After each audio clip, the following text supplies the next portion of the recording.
आप सभी को राधे राधे, जय श्री कृष्णा। वैकुंठ चतुर्दशी 4 नवंबर को मनाई जाएगी और चतुर्दशी का शुभ मुहूर्त जो है 2 बजे से लेकर रात के 10:36 तक रहेगा। यानी 4 नवंबर को पूरा दिन पूजा का शुभ मुहूर्त रहेगा। लेकिन ब्रह्म मुहूर्त में कार्तिक मास में अगर वैकुंठ चतुर्दशी की पूजा की जाती है तो उसका बहुत अधिक फल प्राप्त होता है। तो देखिए, अगर हो सके तो आप जो है ब्रह्म मुहूर्त में उठकर स्नान कीजिए।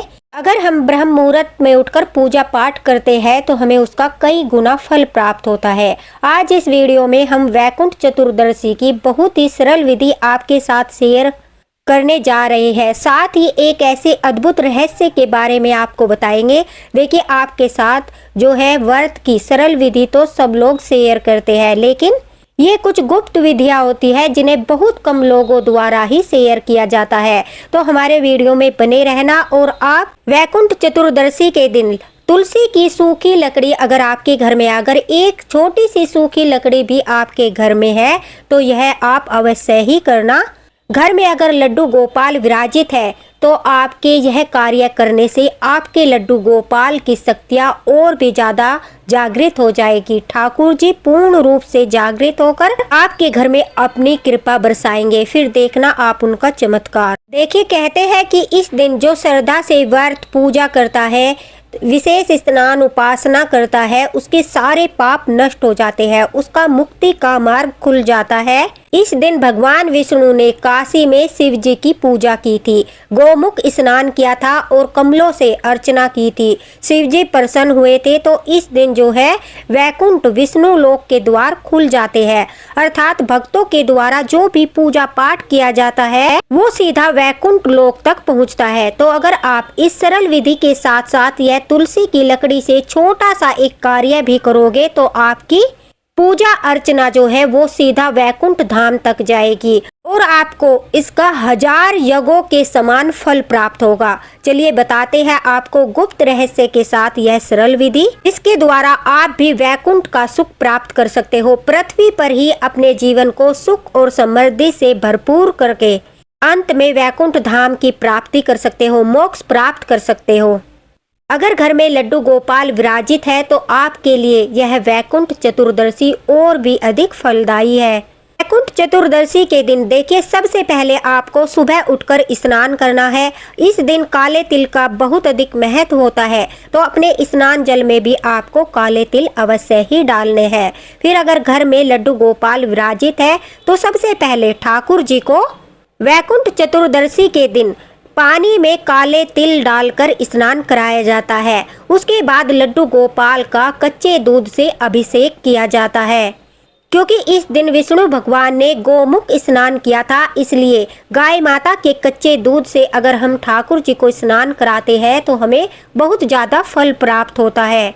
उसके बाद अगर आपके मंदिर में स्पेस है, नहीं तो अलग से आप चौकी भी लगा सकते हो। आप कोई भी धुला हुआ आसन लाल या पीले रंग का बिछाकर उस पर जो है विष्णु भगवान की तस्वीर, चित्रपट को जो माता लक्ष्मी के साथ हो, अगर माता लक्ष्मी के साथ नहीं है तो अलग से गणेश जी भगवान और माता लक्ष्मी का चित्रपट भी आपको अपनी चौकी पर विराजित करना है। अगर आपके मंदिर में भोलेनाथ, शिव शंभू पहले से ही विराजमान है तो बहुत अच्छी बात है, नहीं तो आप जो है एक पार्थिव शिवलिंग बनाकर, छोटा सा जो है शिवलिंग बनाकर भी चौकी पर रख सकते हो। अगर आपके पास शिव जी भगवान की कोई फोटो है तो वह भी पूजा में आप अवश्य रखिए। उसके बाद आपको सभी को फूलों से आसन देना है। फूलों से आसन देने के बाद देखिए, जैसा कि वीडियो में आप देख रहे हो, फूलों से आसन देने के पश्चात हमें कलश की स्थापना करनी है। कोई भी पूजा करने से पहले हम कलश की स्थापना इसलिए करते हैं ताकि सभी देवी देवताओं की शक्तियाँ हमारे कलश में विराजमान हो जाए और हमें पूजा का पूर्ण फल प्राप्त हो जाए। कलश की स्थापना करने से पहले इस दिन काले तिल से अष्टदल कमल बनाया जाता है। अगर आपके पास काले तिल नहीं है तो फिर आप चावल से भी यह अष्टदल कमल बना सकते हो, क्योंकि इस दिन भगवान ने कमल के फूल से शिव भगवान की आराधना की थी। तो आप अष्टदल कमल बनाइए, बहुत शुभ होता है। उसके बाद अपने कलश में आप जो है तांबे का या पीतल का कोई भी कलश लीजिए, मिट्टी का कलश लीजिए, उसमें जो है एक लौंग का जोड़ा और सुपारी डाल दीजिए। उसके बाद आप जो है दीप स्थापना कर सकते हो, नारियल की स्थापना कर सकते हो, या कलश पर कोई फ्रूट भी आप रख सकते हो। देखिए, अगर आपके पास आम के पत्ते हैं तो आप वो उससे अपने कलश को सजा सकते हो, नहीं है तो उसके बिना भी आप कलश स्थापना करके इस पूजा को प्रारंभ कर सकते हो। उसके बाद अपने हाथ में फूल और जल लेकर आपको कलश के पास छोड़ना है ताकि सारी शक्तियाँ हमारे कलश में विराजमान हो जाए। उसके पश्चात हम अपनी पूजा प्रारंभ करते हैं। सबसे पहले हमें अपने दीपक को प्रज्वलित करना है। उसके लिए एक प्लेट लेकर आप उसमें सात्विक बना लीजिए, चंदन से या फिर रोली से या सिंदूर से। उसके बाद हम इस दिन जो है तिल के तेल से ही दीपक जलाते हैं, क्योंकि तिल का बहुत अधिक महत्व होता है। इस दिन जो है तिल के तेल से दीपक जलाने से हमारे घर में हमेशा शांति बनी रहती है। इसके बाद हम अपना तेल का दीपक प्रज्वलित करेंगे। दीपक प्रज्वलित करने के पश्चात हम सभी को जो है स्नान भाव रखकर सभी को स्नान कराएंगे। एक लोटे में थोड़ा सा जल लेकर एक पुष्प से ओम गणपते नमः, ओम विष्णुए नमः, ओम लक्ष्मी माताए नमः, ओम नमो भगवते वासुदेवाय नमः। ठाकुर जी को हमने पहले ही स्नान करा लिया है, लेकिन फिर भी सभी को स्नान कराते समय एक बार जल का छींटा हम ठाकुर जी को भी लगाएंगे, क्योंकि यह हमारी पूजा प्रारंभ हो रही है, इसलिए सभी को जल छिड़क कर स्नान कराए। उसके पश्चात देखिए, सबसे जरूरी बात जो होती है, इस दिन किसी कलावे में जो है 14 गांठें लगाई जाती है। चतुर्दशी तिथि के दिन जो है 14 लोकों का प्रतीक होती है ये 14 गांठें। इसे जो है विष्णु का रक्षा सूत्र कहा जाता है। विष्णु भगवान हमेशा रक्षा करते हैं, जिसके हाथ में भी यह रक्षा सूत्र होता है। तो इसलिए आप एक कलावा लीजिए और कलावे में अच्छे से आप 14 गांठ लगा लीजिए। यह रक्षा सूत्र आप अपने लिए, अपने हस्बैंड के लिए और अपने बच्चों के लिए, सभी के लिए बना सकते हो। पूजा के पश्चात यह रक्षा सूत्र हमें अपने हाथ में बांधना होता है ताकि विष्णु भगवान सदैव हमारी रक्षा करे। यह रक्षा सूत्र अवश्य ही जो है वैकुंठ चतुर्दशी के दिन बनाया जाता है।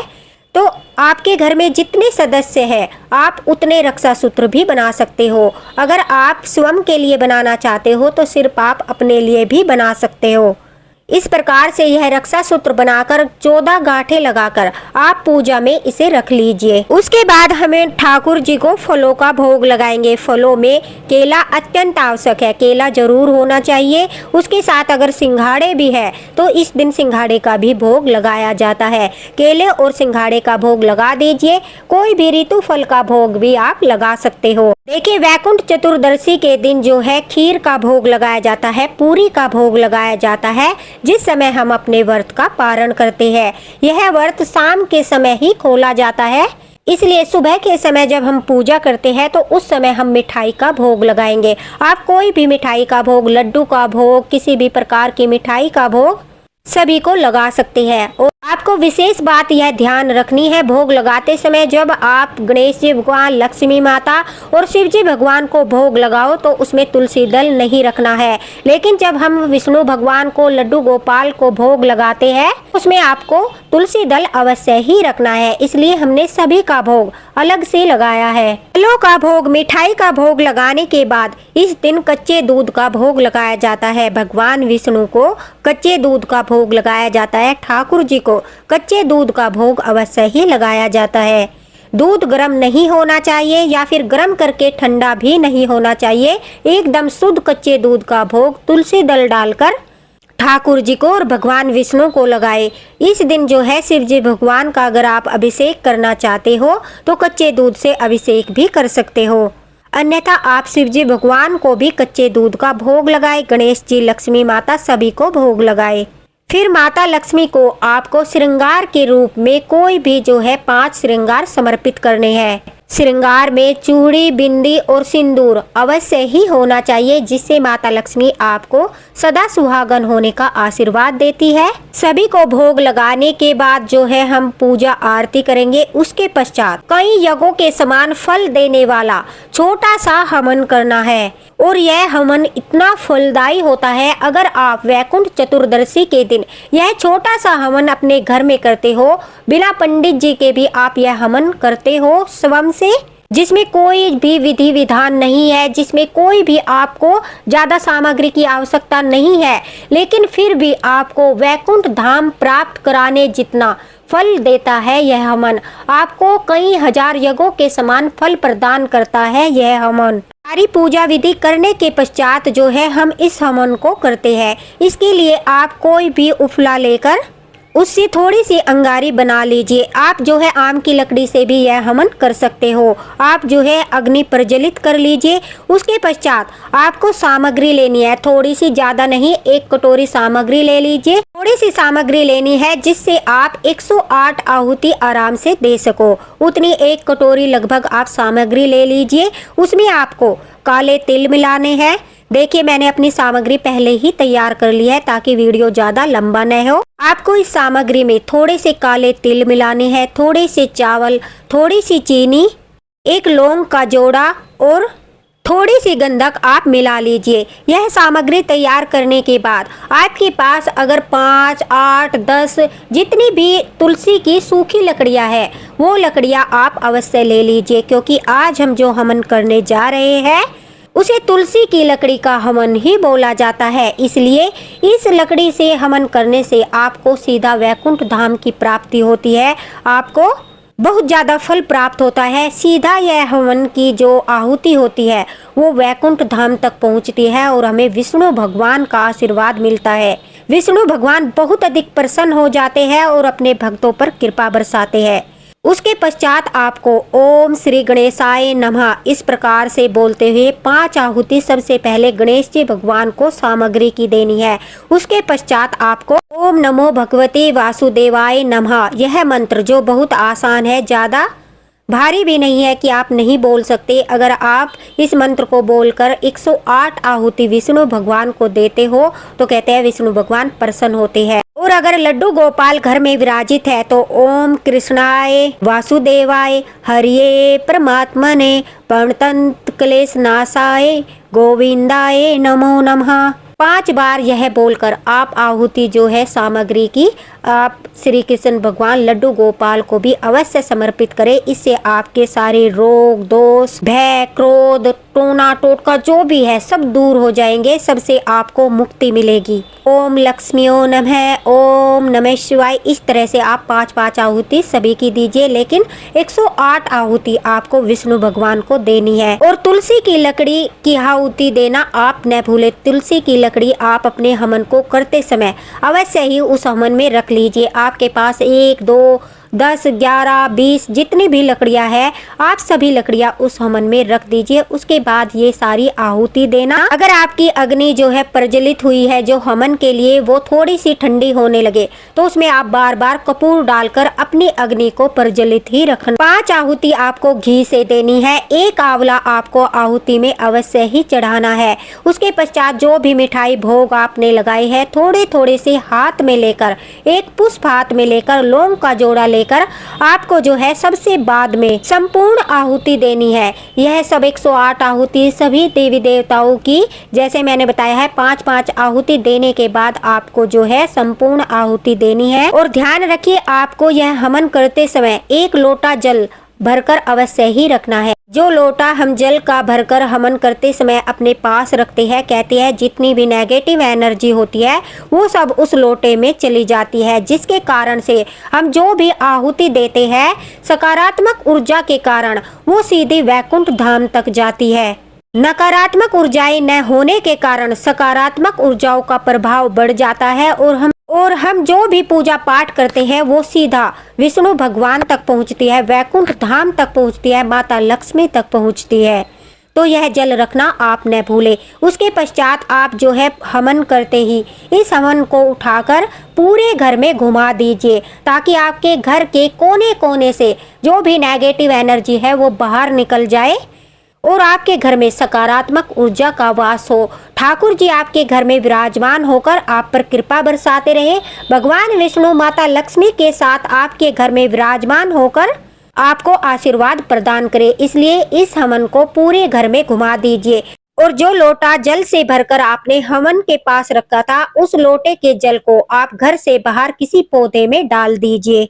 ताकि सारी नेगेटिव एनर्जी घर से बाहर चली जाए। भूल कर भी उस जल को घर के अंदर मत डालिए। यह छोटा सा हवन आप विश्वास कीजिए आपको कई हजार हवन के बराबर फल प्रदान करेगा, क्योंकि वैकुंठ चतुर्दशी के दिन अगर हम तुलसी की लकड़ी 2, 5, 10 जितनी भी तुलसी की लकड़ी है सूखी हुई उन्हें हवन में इस्तेमाल करते हैं और इस प्रकार से हम छोटा सा हवन करते हैं पूजा विधि में, तो हमें बहुत ज्यादा फल प्राप्त होता है। और इतनी सकारात्मक ऊर्जा का आभास आपको उसी समय होगा, देखना कि आपको ठाकुर जी का आभास भी होगा, लड्डू गोपाल का आभास भी होगा। और यह हवन करने से कहते हैं कि लड्डू गोपाल की शक्तियां और भी अधिक जागृत हो जाती है। अगर किसी के ठाकुर जी जागृत नहीं भी होते, वो भी पूर्ण रूप से जागृत होकर अपनी कृपा बरसाते हैं। इतना सकारात्मक ऊर्जा का प्रभाव घर में हो जाता है। तो यह हवन आप अवश्य ही कीजिए। देखिए, सभी सरल विधि अवश्य बताते हैं, लेकिन ये गुप्त रहस्य होते हैं जो बहुत कम लोग आपके साथ शेयर करते हैं। विश्वास कीजिए, अगर आप इस प्रकार से वैकुंठ चतुर्दशी के दिन पूरी पूजा विधि करते हुए यह छोटा सा हवन करोगे तो आपको अनंत सुख प्राप्त होगा, वैकुंठ धाम की प्राप्ति होगी। भगवान विष्णु प्रसन्न होकर आपको मोक्ष अवश्य ही प्रदान करेंगे। आपको ज्यादा खर्चा करने की भी आवश्यकता नहीं है, बहुत ज्यादा जोरों शोरों से आयोजन करने की आवश्यकता भी नहीं है। यह ग्रह शांति का बहुत ही प्रभावशाली हवन, छोटा सा हवन बहुत ही प्रभावशाली हो जाता है। तो इसे करना न भूले। उसके पश्चात हम जो है अपनी आरती करते हैं, अपने पाठ करते हैं और जो है वैकुंठ चतुर्दशी की हाथ में फूल लेकर हम कथा करते हैं। इस प्रकार से अपनी पूजा को करते हुए अंत में ठाकुर जी से, भगवान विष्णु से, सभी से क्षमा याचना कीजिए कि हे प्रभु, अगर पूजा में हमसे कोई गलती हो गई हो तो उसे माफ कीजिए। अंत में जो है क्षमा याचना करते हुए, दंडवत प्रणाम करते हुए अपनी पूजा का समापन कीजिए। घंटी बजाते हुए आरती कीजिए, शंखनाद कीजिए अगर घर में शंख है। इस तरह से जो है अगर आप वैकुंठ चतुर्दशी की पूजा करते हो तो सच मानिए तो आपको वैकुंठ चतुर्दशी का इतना ज्यादा फल प्राप्त होता है, जिससे आपके जीवन में सुख समृद्धि का वास होता है। आपके घर से दरिद्रता दूर होती है और ठाकुर जी की कृपा होती है। अगर आपके मन में कोई संदेह है तो आप कमेंट बॉक्स में पूछ सकते हो, आपको रिप्लाई जरूर मिलेगा। तो इसी के साथ राधे राधे, हरे कृष्णा। मिलते हैं अगले वीडियो में अगले मार्गदर्शन के साथ। आप सभी को वैकुंठ चतुर्दशी की हार्दिक शुभकामनाएं। राधे राधे।